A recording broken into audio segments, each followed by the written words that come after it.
এই মাস হলো রজব মাস। রজব মাস মানে হলো আল্লাহর মাস। এই মাসের 26 তারিখ দিবাগত রাত 27 তারিখ আমার আল্লাহ আমার নবী আপনার নবীরে, আমার আল্লাহ আপনার আমার নবীকে আল্লাহর বাড়িতে মেহমান সাজাইয়ে আমার আল্লাহ নিয়ে গেছেন। সুবহানাল্লাহ বলেন। সুবহানাল্লাহ। আল্লাহ সুবহানাহু ওয়া তাআলা আমার নবী আপনার নবীর জন্য জান্নাতের মধ্যে একটা পোশাক তৈরি করে রেখেছেন।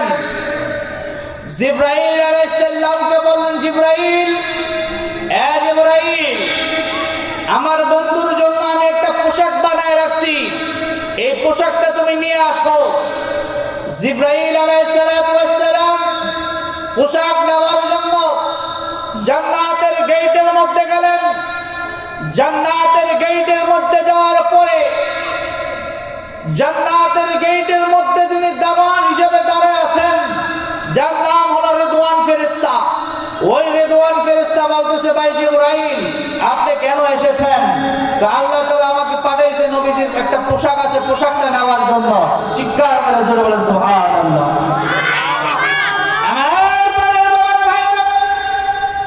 রিদওয়ান ফেরেশতা এই কথা শোনার পরে জিবরাইলকে বলে, ভাই জিবরাইল, আমি এই পোশাক দেব না। আমি এই পোশাক দেখে দেখে আমি রিদওয়ানের খোদা নিবারণ করি। রিদওয়ান ফেরেশতা এই কথা বলার পরে জিবরাইল বলতেছে, না, আমার এই পোশাকটা নিয়ে যেতেই হবে। আমার নবী আপনার নবী এই পোশাকটা আমার জিবরাইল আলাইহিস সালাম নবীজির দরবারে নিয়ে আসলেন। নবীজির দরবারে নিয়ে আসার পরে এই নবীজির দরবারে নিয়ে আসলেন।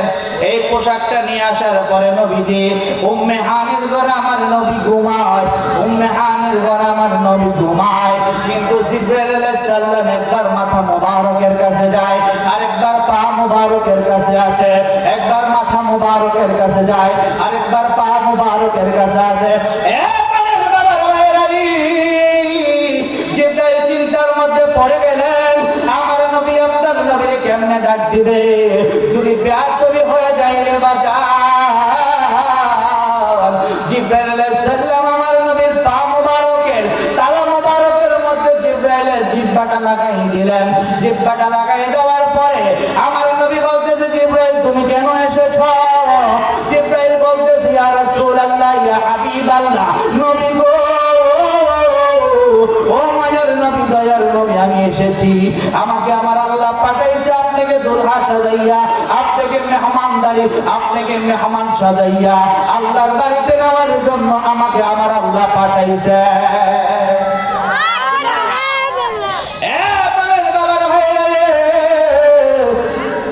আমার নবী আপনার নবী ওযু করলেন।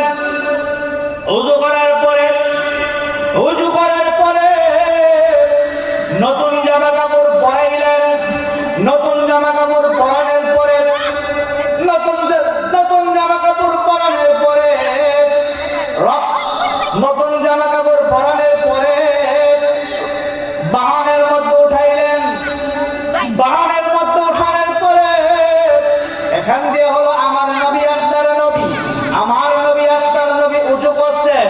উজু করার পরে আমার আপনার নবীকে যখন সিদরাতুল মুনতাহায় যখন নেওয়া হবে, বাহনের মধ্যে উঠাইলো। বাহনের মধ্যে উঠানোর আগে সিদ্দিক আকবর রাদিয়াল্লাহু তাআলা আনহুর ঘরের দরজার জিনজির মধ্যে লাড়া দিয়ে গিয়েছিল।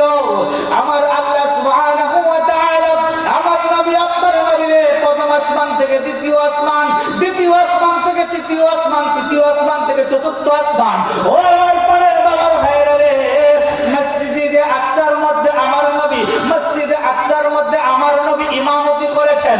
সুবহানাল্লাহ বলেন।